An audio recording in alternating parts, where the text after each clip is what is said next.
या लेक्चरला आपण आपल्या या चॅप्टरचा लास्ट पार्ट स्टार्ट करणार आहे, कपलिंग. आय नो की लेक्चर्समध्ये बराच गॅप होतोय, यावेळेस तर खूपच जास्त होऊन गेला, पण काही अर्जंट कामं चालू होते 11-12चे, त्यामुळे बराच उशीर होऊन गेला तुमचे लेक्चर कव्हर करण्याचा. आणि त्यानंतर तुमचा जवळपास टाइम टेबल पण येऊन गेलेला आहे या सेमिस्टरचा कसा असणार आहे ते. सो फेब एंड और the March starting will be your exams. ठीक आहे. सो इथून ऑन एन ॲव्हरेज आपले 3 चॅप्टर HP चे आणि 3 चॅप्टर DME चे राहिलेले आहेत. सो 6 चॅप्टर्स आहेत. मी प्रयत्न करेल की 1 ते 1.5 महिन्यात म्हणजे जवळपास 15 फेब्रुवारीच्या जवळपास आपण आपला सिलेबस संपवून टाकू, या हिशोबाने माझे प्रयत्न आहेत. HP चे तर तुमचे आता ते लास्ट चॅप्टर तर काही आहेच नाही, ते असं म्हटलं तरी चालेल की HP चे 2च चॅप्टर राहिलेले आहेत. 3rd चॅप्टर जे ते पॉवर प्लांटचं ते एकदम अतिशय सिंपल राहील. ठीक. आणि DME चे याच्यानंतर 3 चॅप्टर्स राहिलेले आहेत. सो मी प्रॉब्ली प्रयत्न करणार आहे की मी रोज ॲटलिस्ट अर्ध्या तासाचं तरी एक लेक्चर अपलोड करू, जेणेकरून तुम्ही पण कंटिन्युअस टचमध्ये राहाल आणि मला पण फ्रिक्वेंटली बरं राहील. कारण इतका गॅप झाल्यामुळे माझ्या पण डोक्यातनं निघून जातं की आपण मागच्या वेळेस काय शिकवलं होतं, लिंक तुटून जाते बेसिकली. ॲटलिस्ट तुम्हाला एक फायदा एवढा आहे की ऑनलाईन बघत असल्यामुळे तुम्ही मागचे लेक्चर पुन्हा एकदा बघू शकता ना. तर पण मग आता मी परत पुन्हा मागचे लेक्चर बघायचं एवढा टाइम आहेच नाही आपल्याकडे, सध्या टायमिंगचा खूप जास्त प्रॉब्लेम होतोय. चलो असो दे, काही प्रॉब्लेम नाही. ते आपण प्रॉब्ली इथून जवळपास 1 ते 1.25 महिन्यात तुमचा सिलेबस संपून जाईल.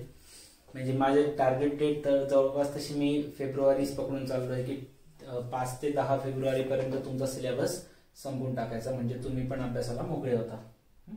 आणि मोस्ट प्रोबेबल चान्सेस आहेत की 1 फेब्रुवारीपासून तुमचे कॉलेजेस वगैरे स्टार्ट होतील. ठीक आहे.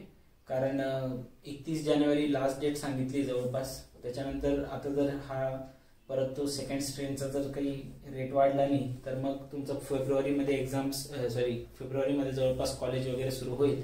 आणि देन तुमच्या एक्झाम्स जे आहेत त्या ऑफलाईन आपले रिटर्न एक्झाम होण्याचे चान्सेस आहेत. बघा, सजेशन असं आहे की ऑफलाईन किंवा रिटर्न एक्झामसाठी तुम्ही तयार राहा. ऑनलाईन एक्झाम झाल्या तर तो तेव्हाचा भाग आहे. जर तुम्ही अभ्यास केलेला राहील तर ऑनलाईन एक्झाम मध्ये तुम्हाला तसाही प्रॉब्लेम येणार नाही. ऑनलाईन एक्झाम होईलच्या भरोशावर थांबू नका. जर ऐन टाइमावर जर ऑफलाईन एक्झाम झाल्या, कारण असं पण मार्च पासून CBSEच्या बोर्डच्या एक्झाम सुरू होणार आहेत. ठीक आहे. तर मार्च मध्ये जर CBSE बोर्ड घ्यायला बसलेलं आहे तर मग तुमचं पण चालू व्हायची शक्यता आहे. ठीक आहे. बिलकुल असं समजून चालू नका की आम्ही कसं काय येणार आहे, कॉलेजचे स्टुडंट आहे वगैरे वगैरे. CBSE मध्ये तुमच्यापेक्षा हजारो पट जास्त स्टुडंट बसलेले राहतात बोर्डसाठी, है ना. बोर्डच्या एक्झाम मध्ये खूप जास्त स्ट्रेंथ राहते एक्झाम देणाऱ्यांची. ती जर एक्झाम कंडक्ट होऊ शकते तर मग तुमची एक्झाम कंडक्ट होणं काही मोठी गोष्ट नाहीये. ठीक आहे. तर तुमची एक्झाम कंडक्ट होऊ शकते. त्यामुळे मी सजेस्ट करेल की तुम्ही ॲटलिस्ट रेडी राहा की ऑफलाईन एक्झाम झाले तर आपल्याला असं नाही की आपल्याला त्याचा प्रॉब्लेम आला पाहिजे म्हणून.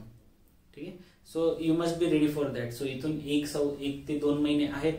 थोडा थोडा अभ्यास करत राहा, कारण 7-8 महिन्यांचा तुमचा पण गॅप पडलेला आहे.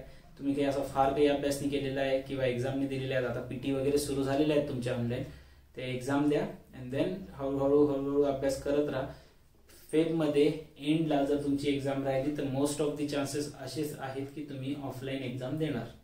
रिटर्न एक्झाम होतील जसे आतापर्यंत तुम्ही देत आलेले आहे. ऑनलाईन एक्झाम होण्याचे चान्सेस फार कमी आहे. ठीक आहे. चला, तर मग आपण आजचं हे आपलं कपलिंगचा टॉपिक स्टार्ट करूया. आता याच्यासोबतच बघू आता कपलिंग काय असतं. ओके. बघा, कपलिंग काय. कपलिंग बेसिकली एक कनेक्टर आहे असं समजून चला तुम्ही, की ज्या वेळेस मोठमोठे शाफ्ट लावलेले राहतात ना, तर शाफ्ट मध्ये काय होतं की जसं समजा हा शाफ्ट आहे आणि या ठिकाणी जर माझा रोटर आहे, इमॅजिन करा थोडंफार. जर हा रोटर या शाफ्टला फिरवतोय, हा जर जोरात फिरवेल, इमॅजिन करा हा जर जोरात फिरवेल तर तुम्ही बघितलं असेल ज्यावेळेस एका एंडला शाफ्टला जर काही कनेक्ट राहिला आणि त्याच्यामुळे जर शाफ्ट फिरतोय तर इकडचा एंड जो आहे तो असा फिरता फिरता व्हायब्रेट करायला लागून जातो, है ना. जर शाफ्ट असा मोठा असेल जरा चांगल्यापैकी आणि एका एंडला जर रोटर लावलेला आहे, या ठिकाणी समजा काही रोटर आहे, काही पुली असू शकते ज्याच्याने हा शाफ्ट फिरतोय, बेसिकली या पद्धतीने गोल फिरणार आहे, तर इकडचा जो भाग राहतो ना शाफ्टचा तो व्हायब्रेट करायला लागतो. हा बेसिकली असं काहीतरी होऊन जातं. हे गोल तर फिरतोच पण सोबत हा व्हायब्रेट बी होतो या पद्धतीने, म्हणजे वर खाली पण होतो आणि गोल पण फिरायला लागतो. तर हा व्हायब्रेशनचा प्रॉब्लेम होतो, म्हणजे मिसअलाइनमेंट होते किंवा शॉक म्हटलं जातं त्याला टेक्निकल लँग्वेज मध्ये, की त्या ठिकाणी शॉक क्रिएट होतात, झटके बसायला लागतात. आणि जर हा शाफ्ट जर थोडा जास्त मोठा असेल, लाईक या पद्धतीने मोठा शाफ्ट घ्यायचा आहे भरपूर, तर याला फिरवणं इट्स नॉट पॉसिबल. तो इथं जी त्याची बॉस राहतो ज्याच्यामध्ये आपण शाफ्टला फसवतो है ना, किंवा जी बेरिंग राहते ज्याच्या बेसवर शाफ्ट फिरतो, त्या ठिकाणी खूप जास्त स्ट्रेसेस जनरेट होतात. म्हणजे ते सस्टेन करू शकतील त्याच्यापेक्षा जास्त स्ट्रेसेस जनरेट व्हायला लागतात त्या फ्रेम मध्ये, त्या बॉस मध्ये. मग त्याच्यामुळे आपण काय करतो की ज्यावेळेस असे लॉंग डिस्टन्स पर्यंत आपल्याला शाफ्टने जर पॉवर किंवा रोटेशन मोशन ट्रान्सफर करायचं असेल, तर आपण काय करणार, या शाफ्टला एकच शाफ्ट एवढा मोठा नाही बनवणार, आपण त्याला 2 शाफ्ट मध्ये डिवाइड करून टाकणार. आणि हा जर ड्रायव्हिंग शाफ्ट आहे आणि हा जर तुमचा ड्रिव्हन शाफ्ट आहे, हा ड्रायव्हिंग आहे आणि हा ड्रिव्हन जर शाफ्ट असेल, तर या दोन्ही शाफ्टला कनेक्ट करण्यासाठी एक कपलिंग यूज केलं जातं. ठीक आहे, या दोन्ही शाफ्टला कनेक्ट करण्यासाठी काय यूज केलं जातं, एक कपलिंग. तर कपलिंग काय, सिम्पली एक कनेक्टर आहे जे लॉंग डिस्टन्स शाफ्ट जे राहतात बघा, जवळपास जी शाफ्टची लेंथ कन्सिडर म्हणजे घेतली जाते ना, ती 7 मीटर राहते. की मॅक्सिमम डिस्टन्स किती ठेवतात, किती लेंथ ठेवतात शाफ्टची, 7 मीटर. जर 7 मीटर पेक्षा जास्त जर मोठा शाफ्ट लागत असेल, तर त्या शाफ्टला 2 भागांमध्ये डिवाइड करून टाकतात आणि त्यांच्यामध्ये कपलिंग लावतात. तर कपलिंग लावल्याने काय होतं की जो ड्रायव्हिंग शाफ्ट आहे त्याचं as it is motion driven शाफ्टला ट्रान्सफर होतं. आणि त्याच्यामुळे फायदा काय होतो, आपण जी कपलिंग लावतोय या शाफ्टला, त्याच्याने फायदा काय होतो की शाफ्ट जे आहेत, ठीक आहे, ते शाफ्ट मध्ये जे मिसअलाइनमेंट होण्याची शक्यता होती ती कमी होऊन जाते. जे शॉक क्रिएट होऊ शकतात ते पण कमी होऊन जातात. ठीक आहे, शॉक जे त्या ठिकाणी प्रोड्यूस होऊ शकतात, बेसिकली व्हायब्रेशन जे येऊ शकतात ते व्हायब्रेशन रिड्यूस होऊन जातात.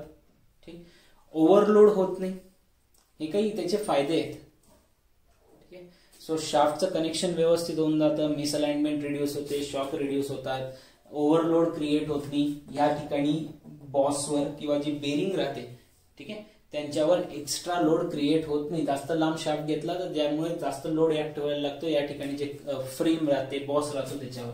सो हे सगळे फायदे आहे. जर तुम्ही कपलिंग यूज केलं, ऑफकोर्स शॉक रिड्यूस होऊन जाणार. जे शाफ्ट फिरता फिरता मिसअलाइन होऊ शकले असते ते मिसअलाइनमेंट होत नाही, ते व्यवस्थित मोशन ट्रान्सफर करतात.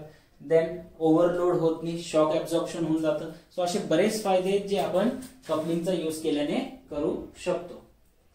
ठीक आहे, त्यानंतर आता कोणकोणत्या टाईपच्या कपलिंग आहेत ते आपण बघूया.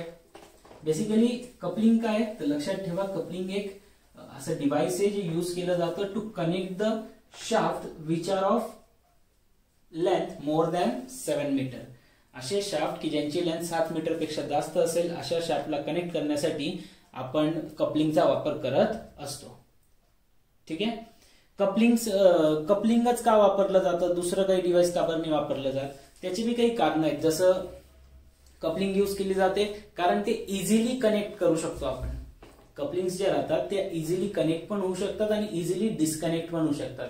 सो त्या कपलिंगच्या कनेक्शन डिस्कनेक्शन मध्ये शाफ्टला काही हार्म होत नाही, शाफ्ट खराब होत नाही, तर ते इझिली कनेक्ट होऊ शकतात, इझिली डिस्कनेक्ट होऊ शकतात. हा सगळ्यात मोठा एक फायदा आहे त्याचा कपलिंगचा.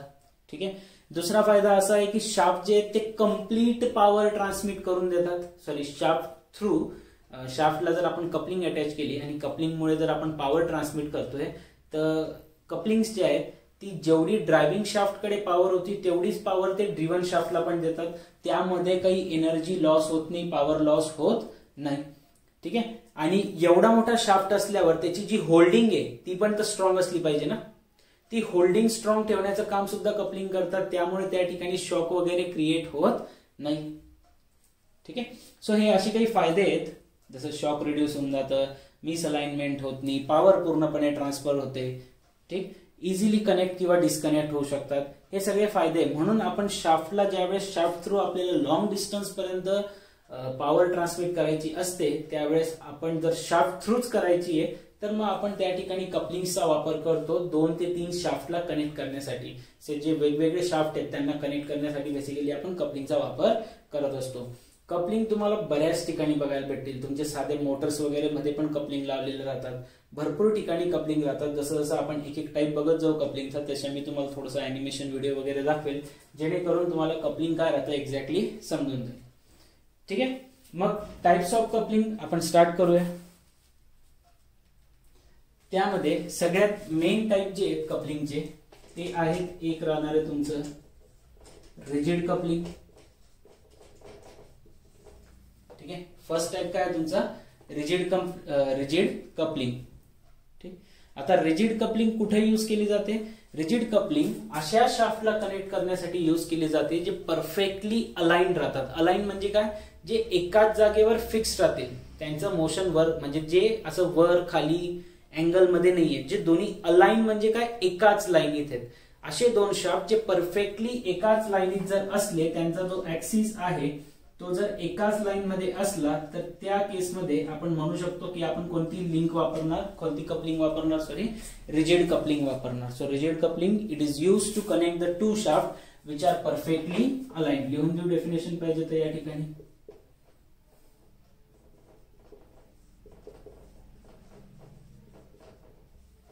Coupling are used to connect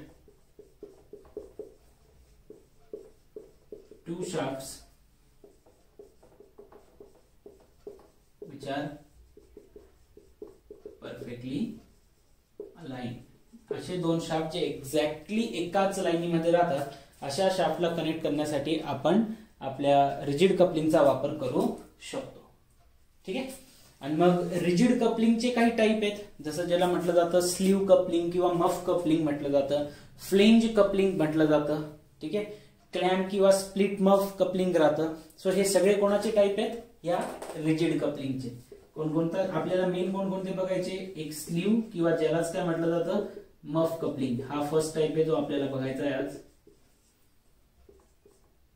second type राहतो तुमचा फ्लेंज कपलिंग, हा पण एक टाईप आहे जो आपल्याला बघायचा आहे. याची आपण डिझाईन प्रोसिजर वगैरे बघणार आहे. ठीक आहे, स्लीव किंवा त्यालाच काय म्हटलं जातं मफ कपलिंग. सेकंड घेतला आपण फ्लेंज कपलिंग. थर्ड असणार आहे तुमचं क्लॅम्प और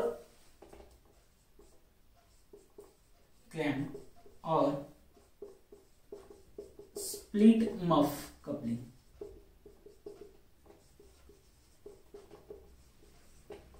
काय नाव सांगितलं? क्लॅम्प और स्प्लिट मफ कपलिंग. या तीन टाईपच्या रिजिड कपलिंग आहेत. रिजिड कपलिंग कोणासाठी यूज करणार? अशा दोन शाफ्टला कनेक्ट करण्यासाठी यूज करणार जे परफेक्टली अलाइन राहतील, जे एकाच लाईनीत पॉवर ट्रान्समिट करणारे. असं नाही की एक शाफ्ट वरती आहे, एक शाफ्ट खाली आहे, किंवा एक शाफ्ट सरळ आहे, एक शाफ्ट असा अँगल मध्ये. असे शाफ्टला कनेक्ट करण्यासाठी आपण परफेक्ट किंवा रिजिड कपलिंगचा वापर करू शकत नाही. रिजिड कपलिंग फक्त त्याच शाफ्टला कनेक्ट करण्यासाठी वापरले जातात जे शाफ्ट एकाच लाईनीमध्ये पॉवर ट्रान्समिट करणार आहेत. ठीक आहे, मग दुसरी जी कपलिंग राहील ती कशासाठी? तिचं नाव आहे फ्लेक्झिबल कपलिंग. नावातच सांगितलंय फ्लेक्झिबल. आणि पहिली कोणती होती तुमची? रिजिड. रिजिड म्हणजे स्ट्रॉंग, एकाच जागेवर एकच प्रकारे काम करेल. फ्लेक्झिबल म्हणजे जी ऍडजस्ट करून घेईल. तर फ्लेक्झिबल कपलिंग या अशा वेळेस यूज केल्या जातात ज्या वेळेस त्या ठिकाणी लॅटरल किंवा अँग्युलर मिसअलाइनमेंट असेल तर. ठीक आहे, so this type of coupling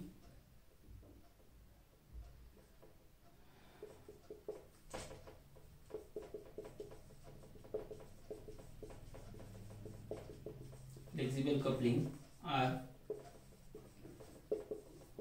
used to connect the shaft which have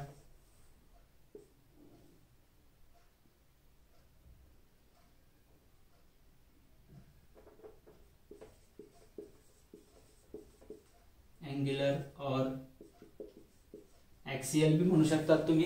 axial म्हणू शकतात किंवा मग लॅटरल म्हणू शकतात किंवा लिनियर म्हणून घ्या. लॅटरल म्हणजे पण एकाच लाईनीमध्ये होतं, किंवा लिनियर लिहू शकतात. लॅटरल मिसअलाइनमेंट असे दोन शाफ्टला कनेक्ट करण्यासाठी आपण फ्लेक्झिबल कपलिंग वापरणार की जे शाफ्ट कसे आहेत? दे हॅव द लॅटरल और द अँग्युलर मिसअलाइनमेंट. म्हणजे अँग्युलरचा अर्थ काय राहील? म्हणजे ज्यांच्यामध्ये काहीतरी अँगल आहे, जसं हे दोन शाफ्ट आहे ना, या हा जर समजा तुमचा ड्रायव्हिंग शाफ्ट आहे आणि हा जर तुमचा ड्रिव्हन शाफ्ट आहे, तर या ड्रायव्हिंग शाफ्टचं मोशन ड्रिव्हन शाफ्टला पाठवण्यासाठी काय करणार, मग अशा वेळेस असे जे दोन शाफ्ट राहतात ज्यांच्यामध्ये अँगल आहे, या दोन शाफ्टला मोशन ट्रान्समिट करण्यासाठी, एका शाफ्टचं मोशन दुसऱ्या शाफ्टला ट्रान्समिट करण्यासाठी फ्लेक्झिबल कपलिंगचा वापर होतो. किंवा असे दोन शाफ्ट आहे ज्यांच्यामध्ये लॅटरल डिस्प्लेसमेंट आहे, म्हणजे दोघांचा जो ऍक्सिस आहे तो पॅरलल आहे पण एकाच लाईन मध्ये नाहीये, ते अलाइन नाहीये, तर अशा केसमध्ये आपण कोणत्या टाईपची कपलिंग वापरणार आहे, फ्लेक्झिबल कपलिंग यूज करणार आहे. मग फ्लेक्झिबल कपलिंगचे पण काही टाईप आहे. ठीक आहे, फ्लेक्झिबल कपलिंग मध्ये सगळ्यात फेमस जे आहेत ना ते युनिव्हर्सल आणि ओल्डहॅम कपलिंग आहे. ठीक आहे, पहिली कोणती आहे, युनिव्हर्सल कपलिंग, सेकंड आहे ओल्डहॅम्स कपलिंग, अँड थर्ड टाइप आहे बुश पिन. ठीक आहे, Bush pin type coupling.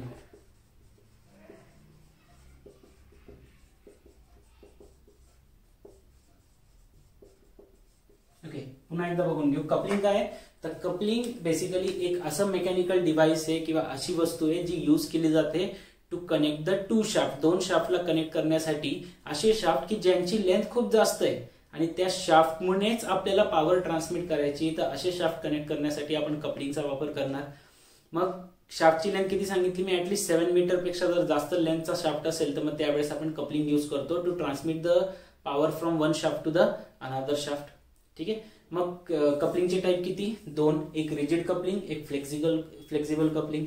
Rigid coupling कधी यूज केली जाईल, रिजिड कपलिंग अशा शाफ्टच्या कनेक्शनसाठी वापरले जाते ज्यावेळेस त्या ठिकाणी दोन्ही शाफ्ट जे असतील किंवा जेवढ्या पण शाफ्टमध्ये पॉवर ट्रान्समिट करायची ते सगळे कसे असले पाहिजे, एक्झॅक्टली अलाइन, एकाच ऍक्सिसवर एकाच लाईनवर असले पाहिजे. मग अशा वेळेस आपण रिजिड कपलिंग वापरणार. रिजिड कपलिंगचे टाइप कोणकोणते, स्लीव किंवा ज्याला आपण मफ कपलिंग म्हणणार, फ्लेंज कपलिंग किंवा क्लॅम्प किंवा स्प्लिट मफ कपलिंग सुद्धा म्हटलं जातं. हे तीन टाइप आहे तुमचे रिजिड कपलिंगचे. नेक्स्ट फ्लेक्झिबल कपलिंग मध्ये काय आहे की फ्लेक्झिबल कपलिंग अशा शाफ्टच्या मोशनला ट्रान्समिट करण्यासाठी वापरले जाते की ज्या शाफ्टमध्ये मिसअलाइनमेंट आहे, मग ती भलेही लॅटरल मिसअलाइनमेंट असो, म्हणजे दोघांची लाईन जी आहे ती सारखी नसेल, वर खाली असतील, किंवा अँग्युलर मिसअलाइनमेंट असो, म्हणजे त्यांच्यामध्ये अँगल क्रिएट झालेले आहे. मग अशा केसेसमध्ये आपण पॉवर ट्रान्समिट करण्यासाठी जी कपलिंग यूज करतो that is a flexible coupling. आणि फ्लेक्झिबल कपलिंगचे टाइप आहे फेमस दोन टाइप, युनिव्हर्सल आणि ओल्डहॅम कपलिंग आहे. आणि थर्ड आहे बुशपिन टाइप कपलिंग. हा जो ओल्डहॅम कपलिंगचा पार्ट आहे, युनिव्हर्सल कपलिंगचा जो भाग आहे, हा युनिव्हर्सल कपलिंग जी ती आपल्या फोर व्हीलरच्या स्टेअरिंग मध्ये पण यूज केलेली राहते. तुम्ही बघितलं असेल तर ती जुन्या गाड्या ज्या यायच्या त्यांना एवढी कव्हरिंग नाही राहायची है ना, त्यांना एवढं फायबरने पूर्ण पॅक केलेली राहायचं. आताच्या ज्या गाड्या येतात त्यांच्यामध्ये आपल्याला फक्त वरती स्टेअरिंग दिसतं, तो स्टेअरिंगचा रॉड बी दिसत नाही. जुन्या जर गाड्या पाहिल्या असतील तुम्ही, ते ओमनी वगैरे एकदम ज्या जुन्या होऊन गेलेल्या आहेत, मी हे ओमनी मध्ये पाहिलं होतं का, त्यामुळे मला तिथं समजलं होतं की असं काहीतरी आहे. हे स्टेअरिंग आहे तुमचं. ठीक आहे, या स्टेअरिंगचा जो हा सेंटर राहतो तिथून एक खाली असा शाफ्ट निघालेला राहतो आणि तो शाफ्ट पुढे जाऊन तुमच्या स्टेअरिंगला कनेक्ट होतो. ठीक आहे, मग इथलं जे मोशन आहे, या शाफ्टचं मोशन या शाफ्टला ट्रान्समिट करण्यासाठी इथं एक कपलिंग यूज केलेली राहते, जिला म्हटलं जातं युनिव्हर्सल कपलिंग. एक भाग दुसऱ्या भागात असा अडकलेला राहतो. हा जसा मोशन करतो ना तसाच याला पण मोशन करावं लागतं. मी व्हिडिओ टाकेल त्याचा. पण हा युनिव्हर्सल कपलिंग राहतो. युनिव्हर्सल जॉईंट बी म्हटलं जातं त्याला. ठीक आहे, की एका शाफ्टचं मोशन दुसऱ्या शाफ्टला एका अँगल मध्ये ट्रान्सफर करता आणि ते तेवढंच ट्रान्सफर करता जेवढं तुम्ही वरून फिरवणार आहे. जेवढ्या जोरात तुम्ही तो वरचा हँडल फिरवाल तेवढ्याच जोरात तो शाफ्ट पण फिरतो. जेवढ्या जोरात शाफ्ट फिरला तेवढ्याच जोरात हे इथला पण शाफ्ट मूव्ह होतो आणि त्याच्यानुसार आपल्या गाडीचे टायर मूव्ह करतात, टर्न करतात. सो ही पूर्ण एक प्रोसिजर आहे. ठीक आहे, सो असे बरेच ऍप्लिकेशन आहेत या कपलिंग्सचे आपल्या डेली लाईफमध्ये. वन बाय वन आपण आता बघूया. ओके, बघा आपला फर्स्ट टाइप ऑफ कपलिंग आहे स्लीव किंवा मफ कपलिंग. रिजिड कपलिंगचा टाइप आहे ऑफकोर्स. तर अशा शाफ्टसाठी कनेक्ट यूज करणार आपण जे अलाइन राहतील. तुम्ही अॅनिमेशन बघितलंच आहे, तर बघूया. बघा या ठिकाणी शाफ्ट आहे, हा शाफ्ट इथून इथपर्यंत आहे इतका, and then there is another shaft. ठीक आहे, तर या दोन शाफ्टला आपण कनेक्ट केलेलं आहे विथ द हेल्प ऑफ दिस की. हे जे तुम्हाला दिसतंय या ठिकाणी, दिस इज नथिंग बट युअर की. ठीक आहे, ही की आपण अटॅच केलेली आहे आणि या की आणि हे शाफ्ट, हा शाफ्ट इथं इथपर्यंत होता आणि हा जो खालचा आणि वरचा भाग दिसतोय हा काय तुमचा कपलिंगचा भाग आहे. अॅनिमेशन मध्ये तुम्ही बघितलंच की हा भाग जो आहे तो कपलिंग आहे.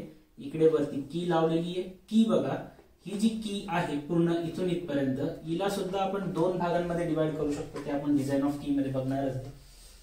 हा जो शाफ्ट राहील त्याचा जेवढा डायमीटर आहे, the diameter of the shaft will be equal, व्यवस्थित आहे का? हा, the diameter of the shaft, जेवढा डायमीटर हा शाफ्टचा आहे तेवढाच डायमीटर ही जी आपली कपलिंग आहे किंवा ही जी मफ कपलिंग आहे. मफ कपलिंग काय असणार आहे? एक हॉलो सेक्शन असणार आहे ना. तर बेसिकली एक हॉलो ट्यूब आहे किंवा शाफ्ट आहे असंच म्हणू शकता तुम्ही. कपलिंग सुद्धा काय, एक प्रकारचा हॉलो शाफ्ट आहे, ज्या कपलिंगचा inner diameter will be equal to the diameter of the shaft. म्हणजे ही जी कपलिंग आहे याचा इनर डायमीटर हा डायमीटर ऑफ द शाफ्टच्या इक्वल राहील आणि त्याला आपण कशाने दाखवतोय? स्मॉल डी ने. आणि outer diameter of the coupling किंवा आउटर डायमीटर ऑफ मफ म्हणून घ्या, स्लीव्ह म्हणून घ्या, तो कशाने दाखवतोय आपण? कॅपिटल डी ने. सो हा शाफ्ट आहे, त्याचा इनर डायमीटर आणि कपलिंगचा शाफ्टचा diameter, outer diameter. Of course shaft जो आहे तो एक सॉलिड बॉडी आहे, पूर्ण भरीव असणार आहे. तर शाफ्टचा diameter will be equal to the inner diameter of the coupling and the out which is denoted by small d, outer diameter of the coupling denoted by capital D. तर शाफ्टला आणि कपलिंगला join करणारा कोण आहे? की आहे. ठीक आहे, कपलिंग मध्ये एक भाग कीचा पण आहे. तर मग की जी आहे ती एका शाफ्टचं मोशन दुसऱ्या शाफ्ट पर्यंत व्यवस्थित पद्धतीने ट्रान्सफर करेल. तर मग या ठिकाणी आपण सगळ्यात पहिले डिझाइन प्रोसिजर स्टार्ट करूया. डिझाइन प्रोसिजर स्टार्ट करण्यापूर्वी काही कॉमन कन्सिडरेशन जे असतील ते या पद्धतीने. आता बघा, शाफ्ट रोटेट होणार आहे तर दोनच प्रकारचे स्ट्रेस जनरेट होऊ शकतात. मोस्ट प्रोबॅबली त्या ठिकाणी शियर स्ट्रेस जनरेट होईल. ठीक आहे, तर आउटर डायमीटर जो राहील स्लीव्हचा, हे दोन कन्सिडरेशन तुम्हाला फॉर्म्युले, ऑफकोर्स डिझाईनचा पेपर आहे, फॉर्म्युलेना काही ऑप्शनच नाहीये. मी पहिलेपासून सांगत आलोय की डिझाइन प्रोसिजर लिहून ठेवा प्रत्येकाची, ती बोर्ड तुमच्या भिंतींवर लावून ठेवा तरच ते लक्षात राहतील. Outer diameter of the sleeve capital D, this capital D will be equal to inner diameter small D. चा काय करायचं आहे तुम्हाला? 2 times of small D plus 13 mm. पाठ करावं लागेल. We don't have any other option. Outer diameter of the sleeve is equal to काय राहील? 2 times of inner diameter plus 13 mm. Length of the sleeve, ही जी स्लीव्ह आहे, slew म्हणजे काय? कपलिंग. हा, तर कपलिंगची जी लेंथ आहे that will be equal to the 3.5 times of the diameter. ठीक, and length of the sleeve जर आपण 3.5 डी घेतोय, कॅपिटल डी ची व्हॅल्यू आपण 2 times of inner diameter plus 13 mm घेतोय, तर यामध्ये हा स्मॉल डी काय आहे? That small D is the diameter of this shaft किंवा inner diameter of the coupling म्हणू शकता. ठीक आहे, आणि ही जी स्लीव्ह आहे that muff has a length of 3.5 times of diameter. तर सगळ्यात पहिली डिझाइन आपण त्याच्यासाठी करतोय, कोणासाठी? फॉर दिस मफ किंवा स्लीव्ह साठी. काय होणार? बेसिकली हा जो स्लीव्ह आहे तो गोल फिरतोय. कोणाच्या कॉन्टॅक्ट मध्ये आहे शाफ्ट आणि बाहेरून आहे तो मफ किंवा कपलिंग. ते फिरतायत दोन्ही, तर ते एक दुसऱ्याच्या कॉन्टॅक्ट मध्ये, तर त्यांच्यामध्ये काय होईल? शेअरिंग होईल. ठीक आहे, तर त्या ठिकाणी फक्त एकच स्ट्रेस जनरेट होणार आहे, तो कोणता? Shear stress. आणि बेसिकली होणार काय की हा जो ड्रायव्हिंग शाफ्ट आहे तो या कपलिंगचा वापर करून या ड्रिव्हन शाफ्टला, बघा व्यवस्थित बघा, हा जो ड्रायव्हिंग शाफ्ट आहे इकडचा पार्ट, हा ड्रायव्हिंग शाफ्ट या कपलिंगचा कीचा वापर करून या ड्रिव्हन शाफ्टला काय ट्रान्समिट करतोय? रोटेशन किंवा पॉवर ट्रान्समिट करतोय. सो ड्युरिंग द ट्रान्समिशन, गोल फिरतायत ना ते, गोल फिरला म्हणजे काय ट्रान्समिट करतोय? तो टॉर्क ट्रान्समिट करतोय. The torque transmitted by the shaft. आपण ऑलरेडी शाफ्टचे डिझाइन प्रोसिजर पाहिलेली आहे. सो आपल्याला ऑलरेडी माहिती आहे फॉर्म्युला काय राहतो? T is equal to pi by 16 tau C in bracket D raise to power 4 minus small D raise to power 4 divide by D. हा formula कसा आलेला आहे आपण हे डिझाइन ऑफ शाफ्ट मध्ये बघितलेलं आहे. जर नसेल लक्षात तर एकदा डिझाइन ऑफ शाफ्ट बघून घ्या, त्याच्यानंतर हे बघा. सो एक जस्ट फॉर्म्युला आहे, pi by 16 tau C into capital D raise to power 4 minus small D raise to power 4 divide by D. आणि तुम्हाला जर आठवत असेल तर कॅपिटल डी आणि स्मॉल डी याला आपण एक कॉन्स्टंटचं नाव दिलं होतं के. तर यालाच आपण केच्या फॉर्म मध्ये पण लिहू शकतो, pi by 16 tau C into D cube in bracket 1 minus K raise to power 4. ठीक आहे, त्यानंतर नेक्स्ट आहे आता स्लीव्ह मध्ये एवढंच आहे. स्लीववर बेसिकली करणार काय तुम्ही, तर ह्या फॉर्म्युलेचा वापर करून किती टॉर्क ट्रान्समिट करताय ते माहिती राहील आपल्याला. सो इथून आपण फाइंड आउट करणार टाउ सी ची value, the amount of shear stress that can be sustained by this coupling, की ही कपलिंग किती शिअर स्ट्रेस सस्टेन करू शकते ते आपण या ठिकाणी बघणार आहे. ऑफकोर्स हा टाउ सी कोणता राहील, this will be your permissible value, हा जी सस्टेनेबल राहील. ठीक, चलो आता डिझाईन ऑफ की मध्ये काय करणार, की असं म्हटलं जातं की दॅट लेंथ ऑफ द की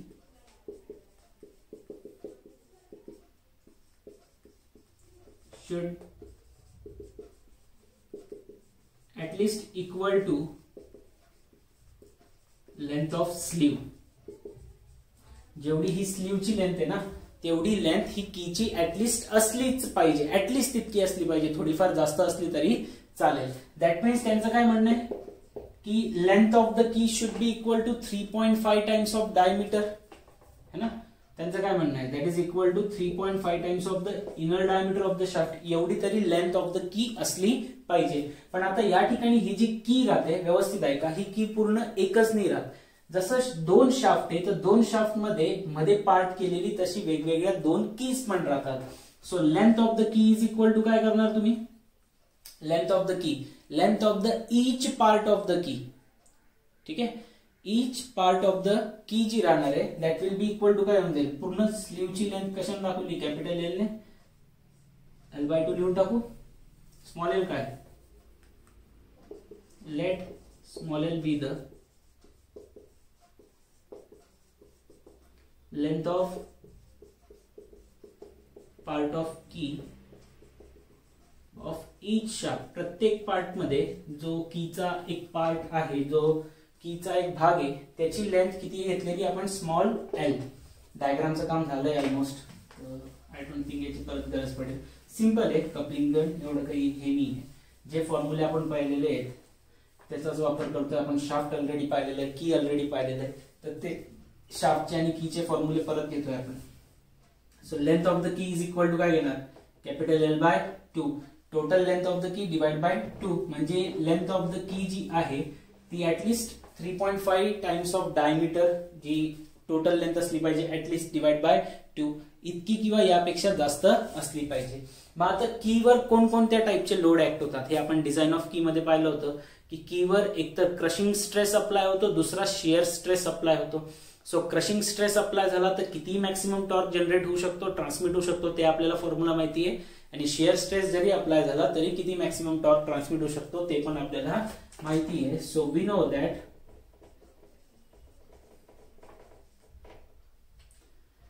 torque transmitted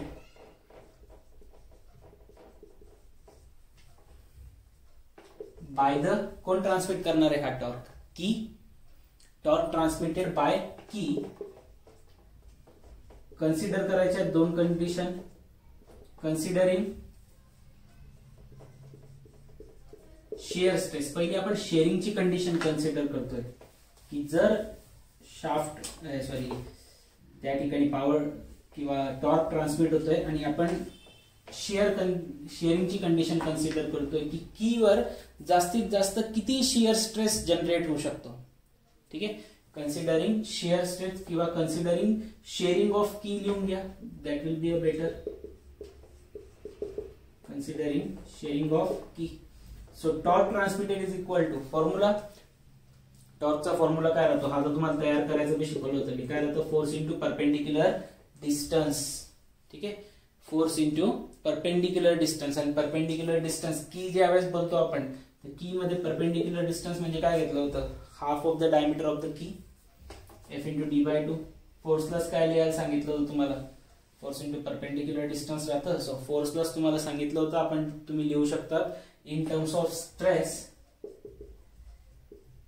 into area into D/2, कारण स्ट्रेसचा फॉर्म्युला काय राहतो, फोर्स अपॉन एरिया. तर force can be written as stress into area. कोणता स्ट्रेस घेताय तुम्ही, shear stress. So shear stress into area घेतलं जाईल. सो शिअर स्ट्रेस जो आहे त्याला आपण कशाने दाखवणार, टाऊने. एरिया किती असणार आहे, कीचा length into width into D/2. तर हा फॉर्म्युला तुम्ही ऑलरेडी लिहिलेला आहे, बघून घ्या. L into W into tau C, L into W into tau C into D/2.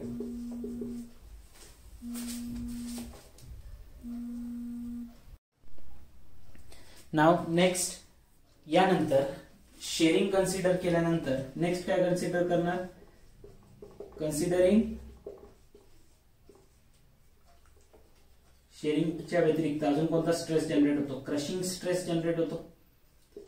Considering the crushing of key, torque transmitted is equal to, formula काय होता, L into, आता ज्यावेळेस आपण क्रशिंग कन्सिडर करायचो तो we have consider the thickness of the key, crush मध्ये thickness जेवढी चांगली असेल तेवढं जास्त टॉर्क ट्रान्समिट होऊ शकतो.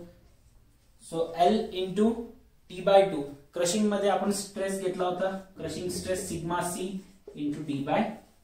So this was the formula for the maximum torque transmitted during the crushing of key. So basically हीच डिझाईन प्रोसिजर आहे. सगळ्यात पहिले एक ज्यावेळेस आपण मफ कपलिंग किंवा ज्याला आपण स्लीव कपलिंग म्हणतोय त्याचे डिझाईन प्रोसिजर करणार, तर सगळ्यात पहिले काय पाहिजे आपल्याला, सगळ्यात महत्वाचं outer diameter of the coupling, त्याला किती घेतला आपण 2D + 13. त्यानंतर लेंथ ऑफ द कपलिंग घेतलं 3.5 times of diameter of the coupling, diameter of the shaft, sorry small d diameter of shaft आहे. त्यानंतर स्टार्ट केला आपण design of sleeve. Design of sleeve मध्ये स्लीवचं काम काय, जस्ट रोटेशन ट्रान्समिट करणं, टॉर्क ट्रान्समिट करून देणं एका शाफ्ट पासून दुसऱ्या शाफ्ट पर्यंत. सो टॉर्क ट्रान्समिटेडचा formula π/16 τc d⁴ small d⁴ divide by d. ठीक आहे, हा फॉर्म्युला माहिती, याच्यावरून तुम्ही maximum amount of shear stress that slew और द कपलिंग कॅन सस्टेन, किती कपलिंग सस्टेन करू शकते ते आपण इथून फाइंड आउट करणार. डिझाईन प्रोसिजर मधला पहिला पॉईंट होईल. की ज्यावेळेस कन्सिडर करताय तर की मध्ये दोन प्रकारचे स्ट्रेसेस जनरेट होऊ शकतात. एक आहे तुमचा क्रशिंग स्ट्रेस आणि एक आहे तुमचा शेअरिंग स्ट्रेस. दोघांच्या कंडिशन नुसार मॅक्सिमम टॉर्क ट्रान्समिटचा फॉर्म्युला आपण ऑलरेडी डिझाईन ऑफ की मध्ये बघितलेला आहे. Length of the coupling, length of the key जी राहते ती ऍटलीस्ट किती कन्सिडर केली जाते, that should be at least equal to the length of the sleeve, म्हणजे 3.5 times of the diameter of the शाफ्टच्या इक्वल ऍटलीस्ट पाहिजे, त्याच्यापेक्षा जास्त असली तर चालेल. म्हणून ईच पार्ट मध्ये, शाफ्टच्या प्रत्येक एका पार्ट मध्ये जी लेंथ ऑफ द की राहते that will B L/2. So 3.5 times of diameter divide by 2 at least इतकी तरी असली पाहिजे. तर ही डिझाईन प्रोसिजर आहे तुमची मफ कपलिंग साठी. आता आपण याच्यावर एक न्यूमेरिकल बघूया.